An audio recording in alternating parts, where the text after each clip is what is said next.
My daughter told me, "You're not my real dad," so I refused to walk her down the aisle after her bio dad died, and my family is calling me an asshole. Plus one update. My daughter, who is 26, and I haven't spoken in years. When she was 15, we found out she wasn't my biological daughter. My wife had cheated on me years ago with a friend. As it turns out, this so-called friend was suddenly interested in playing dad. My wife and I divorced, my daughter learned the truth, and I told her I still loved her no matter what. Of course, she was interested in getting to know her biological father, and while it hurt, I tried to accept that. She started pulling away from me after that. Even when I tried to do things together as a family, she was no longer interested.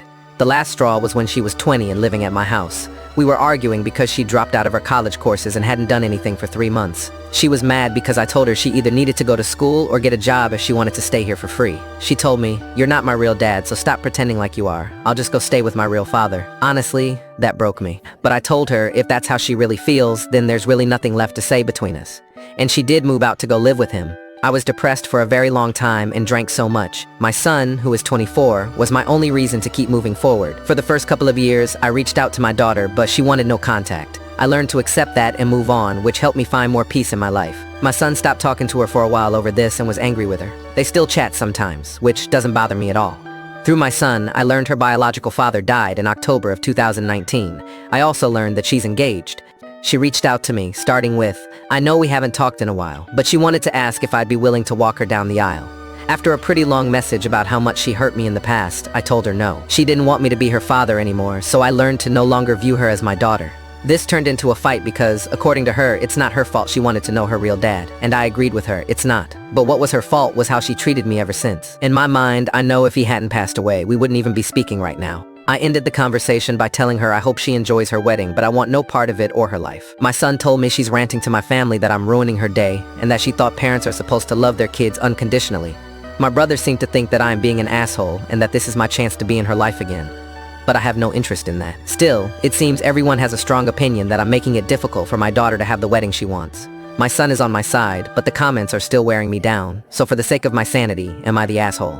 In the comments, the original poster added more details. He clarified that the meeting with his daughter was in person. He explained that both of his children were in therapy for years to help them process the divorce and the truth about their parents. He said, "It's been well over 6 years since she decided she didn't want a relationship. It cuts you deep, and with help from my son in therapy, I eventually managed to get by. I have finally found peace in my life and don't intend to lose it." He also explained the argument they had when she was 20. She had dropped out of school because she didn't know what to major in. He told her that was fine, but she couldn't just do nothing at home.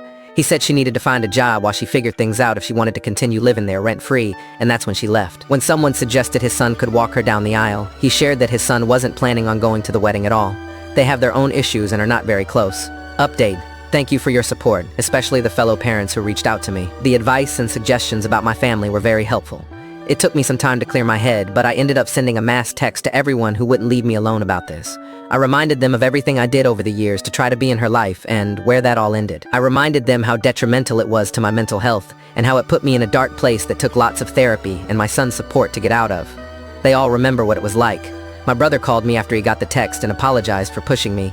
We had a much longer conversation, and I told him my decision to remain out of her life was final.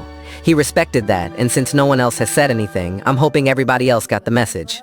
The best suggestion was to block her and anyone else giving me a hard time. It was not doing my mind any good. I spoke to her over the phone one last time to talk about her behavior online and with the family. I apologized for how things happened and said I wish she didn't have to deal with such life-altering moments at such a young age. But she made her choice for the past 6 years, just as I have made mine. I asked her to be honest with herself and answer this question, though not to me. If your biological father hadn't passed away, would we be here right now, speaking to each other? She didn't say anything, but that's fine. It's a question for her to honestly answer to herself, just like I did before making my decision. I told her to enjoy her wedding and that I hope she has a lovely, healthy marriage. I made it clear that the door to our relationship is closed, and I hope she can find peace with that and enjoy her life the way I have. The conversation ended shortly after that. I blocked her and others on her mom's side of the family to make sure there's no more bothering me. This is the peace of mind I needed. He also added that he and his son were planning a boys' trip that weekend to forget about all the drama. When asked about legal matters, he confirmed that he is no longer listed as her father on the birth certificate.